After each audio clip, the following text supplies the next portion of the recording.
going on, y'all? 5 Sports Talk back at it with another video talking some NBA, and we have some breaking news.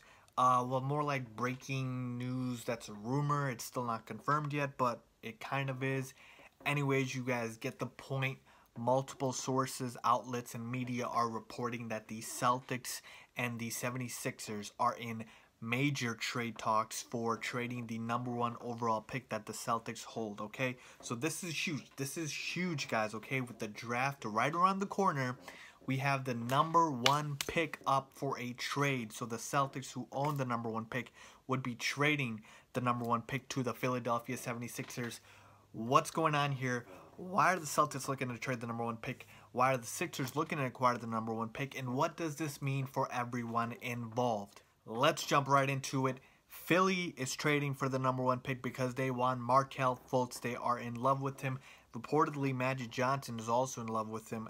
He is even considering trading Julius Randle in the #2 pick that the Lakers have to move up and get Markelle Fultz, but that's just what I've heard. That's a rumor. I don't know if that is going to come true, but point being, the Sixers want Markelle Fultz, and I believe this is the reason why they are trying to move up to the #1 pick.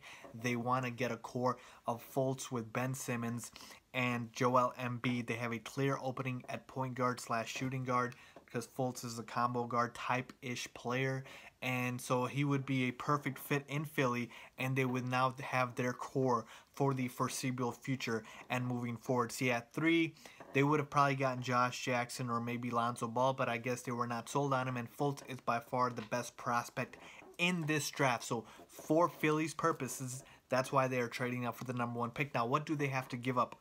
Of course, the #3 pick that they currently own would go to Boston. And from what I've heard, it's going to be just more picks. It won't be any players, which to me doesn't make much sense from Boston's perspective. I would have wanted Jahlil Okafor at least, or someone serviceable like that. But I guess the Celtics don't want any players. They just want picks. So if they would get probably Philly's pick next year, I wouldn't give up another first-round pick, or maybe one more, but nothing more than that, because here's the thing, you're going to mortgage the future as well. But for Markelle Fultz, I'd probably be inclined to, of course, give up this #3 pick and then a first-round pick next year, because the Sixers could be good next year. They could be decent. They could make a leap with Joel Embiid and now Ben Simmons debuting. So let's see what happens there. But let's look at this from Boston's perspective. So why are the Celtics doing this? I'm not quite 100% sure what Danny Ainge is doing here besides hoarding draft picks, okay? He keeps hoarding all these draft picks that he isn't using, okay? They've got, I think, 2 first-round picks next year and a second-round pick as well, if I'm not mistaken. And now you want to trade down from the #1 overall pick, get more future picks. That, for what reason? Are you building for the future, or are you in win-now mode? So to me, right now, this doesn't really give me much idea of what Boston is thinking in terms of, are they win now or are they thinking about the future? Because if they are win now, then keeping the #3 pick would still be getting someone like a Josh Jackson type player who is a great prospect, but you have Jaylen Brown there, you have Jay Crowder there, you might be interested in signing Gordon Hayward, so there's going to be a log jam at that wing spot. So I'm not too sure about that. Okay, so to me, it doesn't really make sense. Markelle Fultz would have been the perfect pick because you could have had your replacement for IT if you say did not want to re-sign him, or let's say you wanted to, let him walk, or if he declined in the next couple of years. He is 29 years old. But with that being said, Markelle Fultz would have been your future.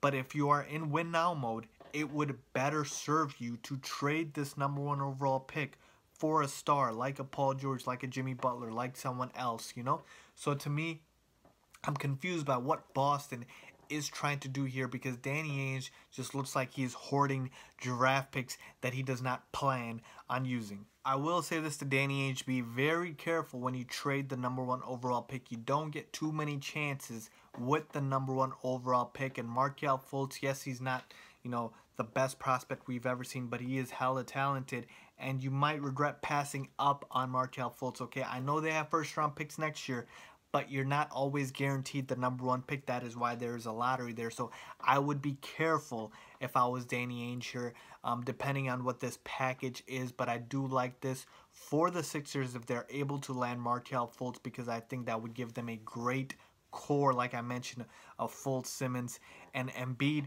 And as for the Celtics, like I said, if Danny Ainge is thinking, you know what, we just went to the Eastern Conference Finals and we are so close to maybe a player or two away from dethroning Cleveland, and all we need is a Gordon Hayward, Blake Griffin type player, we don't need this draft pick, then they're putting aside this draft pick. That is fine. But like I said, if Markelle Fultz turns out to be a stud, because the Warriors, you still wouldn't be as good as the Warriors even with whoever you sign in free agency, and it's debatable if you'll be as good as Cleveland. So I would be skeptical. I would be a little bit cautious if I was Danny Ainge and the Boston Celtics.